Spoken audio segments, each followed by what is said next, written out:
Hello everyone, it's that college football guy here with another video. I know the sun seems kind of bright right here, but yeah, it's early. I'm here in our drop yard in Atlanta, Georgia, because, well, I got a load. I ran out of time, only had about 15 minutes left in my drive time left today, so got to spend the night here, because I got to get up and leave out of here by 3 o'clock in the morning Eastern, 3:30 at the absolute latest, because I got to get up to Westchester, Ohio, which is about 8.5 hours away, for a noon delivery tomorrow.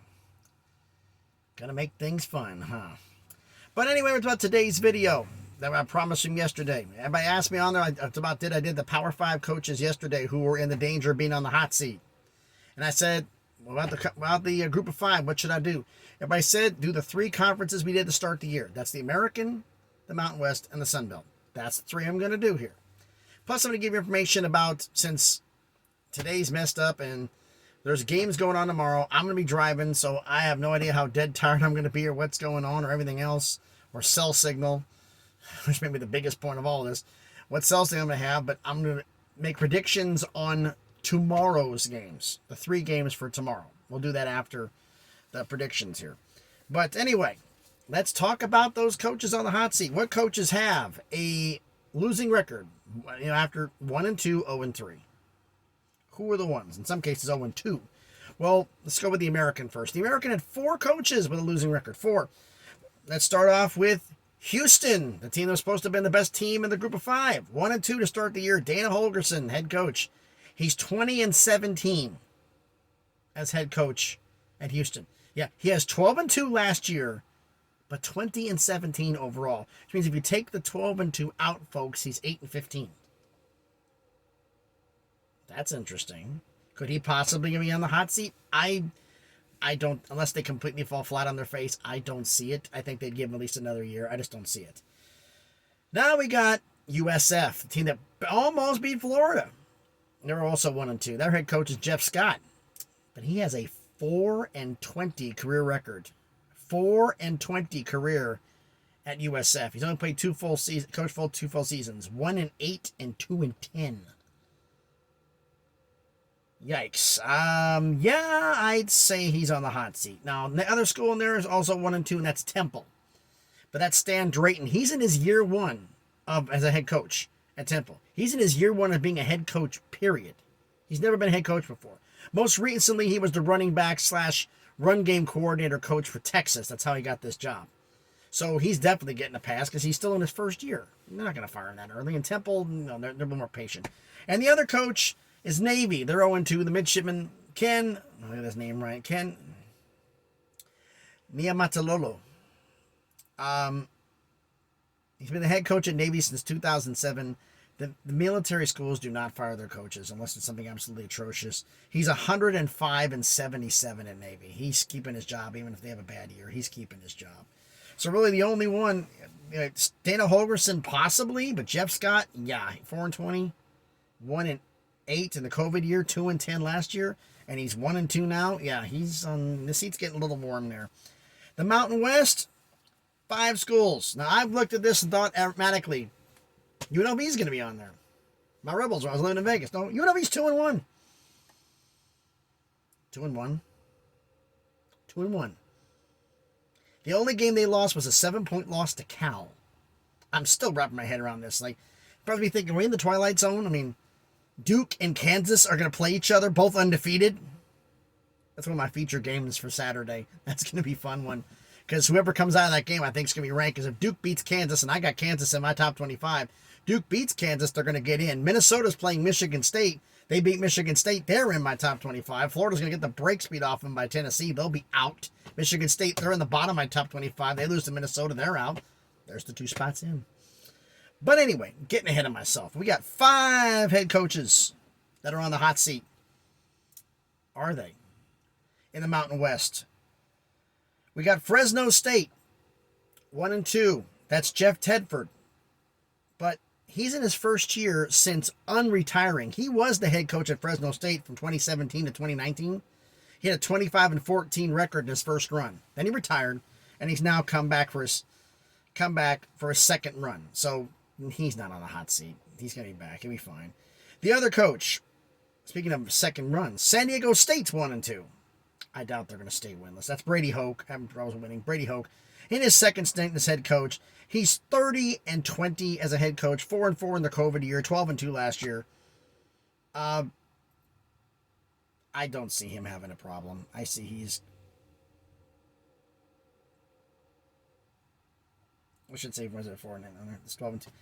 I missed a year here, folks. But anyway, the point is this. He had 4 losses. It was 8-4. Missed the 8-4 year. 2 years. I figured 2 preacher years, but he's 30-20 at San Diego State career for the last run. But he's going to get a pass.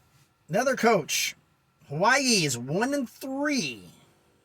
Head coach, not making this up, Timmy Chang. Timmy Chang is the head coach of Hawaii. He's in his first year as ever being a head coach. Most recently, he's been the wide receiver or tight ends coach for Nevada. He took the job becoming the head coach at Hawaii. Then we've got, first year, he's not getting fired. No, he's sticking around. Next coach, Utah State, who's 1-2 this season. That's Blake Anderson. Blake Anderson's only in his second year as head coach. He's a 12-5 career record there, 11-3 in his first year. I seriously doubt they're going to hang him up. He was a head coach at Arkansas State for several seasons. He was 51-37 there, winning record. We're here. I don't think he's on the hot seat. Then you got Colorado State, who's 0-3. I thought this was kind of funny. The military Air Force, who's in Colorado Springs, is 2-1. If you combine, if you remember the video from yesterday, Colorado and Colorado State combined are 0-6. The only school that's winning is Air Force. They're 2-1. That's something, isn't it? But anyway, that's Jay Norvell as the head coach. The former Nevada head coach who left Nevada to become the head coach at Colorado State, and he's 0-3. He was 33-26 in 5 seasons at Nevada, so we'll see about that one. Is Jay on the hot seat? No. Blake on the hot seat? No. Timmy Chang on the hot seat? No. Brady Hoke on the hot seat? No. Jeff Tedford on the hot seat, first year back. Brady, I seriously doubt it. Chang, no. Nobody from the Mountain West is going to be on the hot seat. I just don't see it. No, it doesn't make any sense. Now, 1 page done for information. Now we get to the Sun Belt. We needed a page all of itself. You have 4 in the American, 5 in the Mountain West. How about 7 in the Sun Belt? Appalachian State, Coastal Appalachian State, Georgia Southern, Marshall pulled off those big wins. But there was the rest of the conference. Let's talk with Old Dominion. They're 1-2. Their head coach is Ricky Ronnie. I hope I'm saying his last name right. He has a 7-9 career record. He was 6-7 last year. Lost the bowl game. So I think he's safe. He's not going to get fired. Next one on the list here. Well, I'll do this. I'll save them for last. Actually, you know what? I'm going to do them now. Because even though they're 0-3, I'm going to jump them up. And that's Sean Elliott, who's the head coach of Georgia State. He's 30-37 as the head coach. 1 year screwed up his batting average, folks. He's 30-37, right? 15, 21. Trying to add up the losses here, make sure I didn't screw this up. 5, 15, 21, 30-33, excuse me. 30-33 as a head coach. I kind of wrote it fast. My apologies, folks. 30-30. I'm leaving this in. I'm not going to re-record. 30. I haven't done that yet. I'm human. I make mistakes just like everybody else. But anyway, 30-33 as a head coach. Not a great record, but not bad. 7-5. He's 5 full seasons. 7-5. 2-10. Then 7-6. 6-4. 8-5. In one bad year, which throws up his total record. You take that 2-10 year out. He's 28-23. So he has 4 winning seasons out of 5. That's not bad. He's 0-3 now. Give him time, he can fix it. All right. Now Arkansas State's 1-2. And former Tennessee head coach Lyle Butch Jones. The king of the soundbite. Arkansas State press conferences must be hysterical. He is 3-12 as the head coach at Arkansas State. 2-10 last year, 1-2 this year. Is he on the hot seat? I doubt it because he's a name. Stranger things have happened, but I think he's going to get at least 3 years. So I don't think he's on the hot seat. I said Ricky Ronnie at Old Dominion's not on the hot seat. Georgia State on there. Louisiana Monroe, ULM. They're 1-2. One of their losses being stomped into the ground by Bama. That's Terry Bowden, Bobby Bowden's son. He is 5-10 as a head coach. It's only his second year there, 4-8 last year. He was mainly known for being a head coach of Akron. He did that for quite a few years. But, no, he's not going to get fired either. He's the steward in his contract. Then we got Southern Mississippi's head coach, also 1-2. Southern Miss has got different issues, and that's Brett Favre and all that. I'll let somebody else deal with that one because I'm not going to touch it. But Will Hall is their head coach, and he has a 4-11 career record. He was 3-9 last year. So he's in his second year. I don't think he's going to get fired either. Then, when I'll skip up ahead here, we got to Troy, who lost that miracle touchdown pass against Appalachian State. They're 1-2. Their head coach is John Sumrall. Coached a heck of a game against them. He's in his first year ever as a head coach.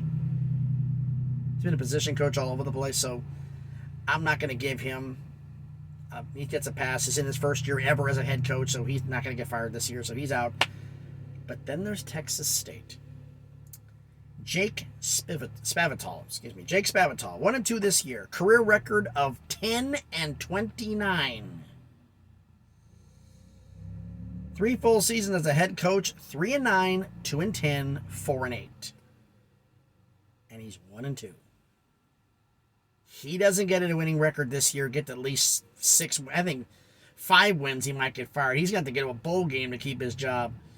So, yeah, I don't see him keeping his job, folks. I don't. So let's look back at the list here. Pull the other my paper back. I'm old school.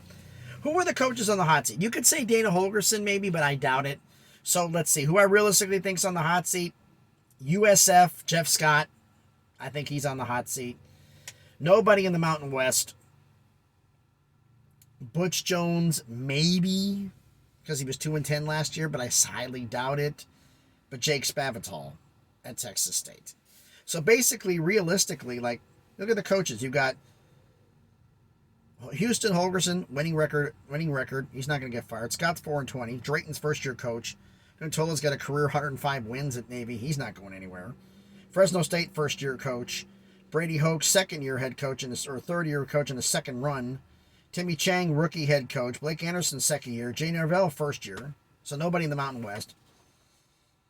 Ronnie's only in his second year. Sean Elliott's only 4 or 5 winning seasons. He's not going anywhere. Butch Jones, second year. Terry Bowden, second year. Will Hall, second year. First year was bad. John Sumrall, first year. So a lot of these are first and second year coaches. So they're going to be some growing pains. So realistically, what I think is got them who are in the biggest hot seats in the group of 5, Jeff Scott at USF and Jake Spavital at Texas State. I think those are the two. I think those are the two who are on the hot seat because they have a long-term losing run and they're not looking good. So I'd have to say those are my 2 on the hot seat. Now, as for the 3 games on Friday, well, we're talking West Virginia and Virginia Tech. I'm picking West Virginia. They're barely a favorite in this game. If they don't win this, their season's done. And start hunting for a new head coach. Coastal Carolina at Georgia State. Georgia State's winless. Coastal Carolina, the team I picked to win the Sun Belt, they're going to beat them. They're a good, solid favorite. And then there's UT Chattanooga traveling, the FCS school traveling to Illinois. Illinois is a huge favorite. They'll win. So I'm picking West Virginia over Virginia Tech, Coastal Carolina over Georgia State, and Illinois beating UT Chattanooga. Those are my 3-game predictions. So get that over there out the way. So, yeah. Only 2 coaches on the hot seat. 3 games on Friday. 3 games on Thursday, I should say. There's also 3 games on Friday. I'll do those predictions tomorrow. But everybody, I'd like to say thank you, everybody, for being patient and going through this video. A little bit longer than normal, but we had a little bit of information to do. Thank you for watching the video. As always, please like and comment. Interaction helps the channel, helps the analytics, helps to get watched by more people. So please help out with that. And if you like the video, subscribe to the channel. Growing this channel, we're slowly but surely getting there. Maybe one day we'll get over 200. We'll see what happens. So thank you, everyone, for watching the video. And as always, everyone, please be good to each other.